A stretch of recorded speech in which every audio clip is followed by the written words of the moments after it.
Hello नमस्कार, हरे कृष्णा। कैसे हैं आप सभी? बहुत बहुत स्वागत है आप सभी का। आज की इस वीडियो में मैं आपको बताऊंगा कि आज गीता जी वाला मैंने श्लोक तो नहीं लिया, लेकिन आज कुछ और मुझे जो अच्छा लगा सोचा आप तक पहुंचाऊं। तो लोग पूछते हैं जैसे सत्संग से क्या फ़ायदा होता है।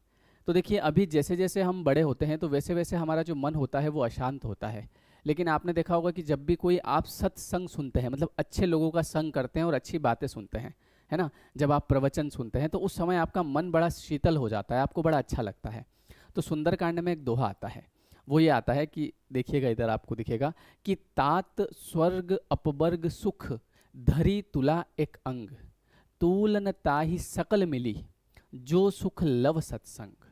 मतलब कि आप एक तराजू के एक पलड़े में एक तरफ जो स्वर्ग है उसके सारे सुखों को रख दो, और दूसरी तरफ एक क्षण थोड़ा सा, मतलब है ना, इसको क्या लिखा है यहाँ पे, लव। लव मतलब यहाँ पे क्षण मात्र का सत्संग दूसरी तरफ रख दो, तो वो जो सत्संग वाला पलड़ा है वो भारी हो जाता है, क्योंकि उसमें इतने आनंद की प्राप्ति होती है।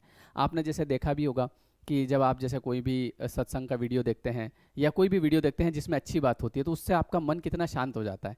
कई लोग कहते हैं सर जब हम वीडियो देखते हैं तब तो हमें बड़ा अच्छा लगता है, लेकिन फिर उसके बाद, तो जब आप इसकी प्रैक्टिस करते हैं, आप रोज देख रहे हैं, रोज देख रहे हैं, तो धीरे धीरे आपका जो सबकॉन्शियस माइंड है वो वैसा हो जाता है। फिर आपको इस चीज़ की प्रैक्टिस हो जाती है और फिर आपका मन हमेशा शांत होता है। एक और चीज़ आती है कि सर नाम जप के क्या फ़ायदे हैं। तो देखो, इसी में है ना, इसी के आगे एक सुंदरकांड में एक चौपाई आती है, ये वाली, कि ये जैसे जब हनुमान जी लंका में जाते हैं तो उनको बाहर एक लंकिनी मिलती है ना, तो वो छोटा सा रूप कर लेते हैं, है ना, मसक समान, है ना, रूप कपिधरी, मतलब मच्छर के समान रूप जो है वो बजरंग बली जो है वो छोटा सा रूप धर लेते हैं। और उसके बाद में जब वो इधर से जाते हुए होते हैं तो वो जो लंकिनी की नज़र पड़ जाती है, तो लंकिनी बोलती है कि भाई कहाँ, मुझसे बच के कहाँ जा रहे हो, है ना, जो भी यहाँ से निकलता है वो मेरा आहार होता है। और उसके बाद में जो हनुमान जी हैं वो उसको एक घूसा मारते हैं और वो धरती पे गिर जाती है, और उसके मुंह से जो है खून की उल्टी हो जाती है। ऐसा इसमें सुंदरकांड में दिखाया गया है। तो उसके बाद में जब वो उठती है तो वो कहती है कि जब ब्रह्मा जी रावण को वरदान देके जा रहे थे तो उस समय उन्होंने मुझे कहा था कि जब किसी बंदर के मारने से अगर तू घायल हो जाए तो समझ जाना कि लंका का अंत आ गया है।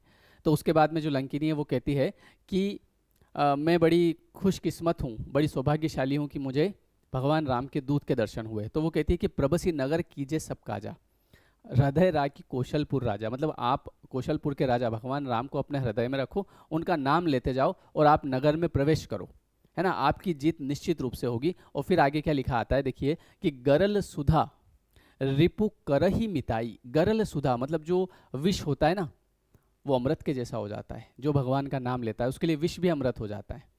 और रिपु कर ही मिताई, जो दुश्मन होते हैं वो भी मित्रता कर लेते हैं। और फिर क्या लिखा है कि गोपद सिंधु अनल सितलाई, मतलब कि जो सिंधु समुद्र जो होता है ना, वो गाय के पद, गोपद, वो खूर होता है गाय का खूर, उसमें समा जाता है। तभी तो हनुमान जी पूरा समुद्र पार करके चले जाते हैं। यहाँ हम एक समुद्र की लहर को भी नहीं सहन कर सकते। तो जो भगवान का नाम लेता है, जो भगवान में श्रद्धा आस्था रखता है, तो उसके लिए जो है ये सब चीज़ें, गरल सुधा मतलब विष जो है वो अमृत के समान हो जाता है। मतलब आपके मन में अगर कितनी ही समस्या चल रही हो, पीड़ा चल रही हो, तो आपका मन अपने आप धीरे धीरे शांत होने लगेगा। आप अगर नाम जप करते रहेंगे ना तो धीरे धीरे आपका मन शांत होता रहेगा। अनल शीतलाई मतलब जो अग्नि जो होती है वो भी शीतलता प्रदान करती है।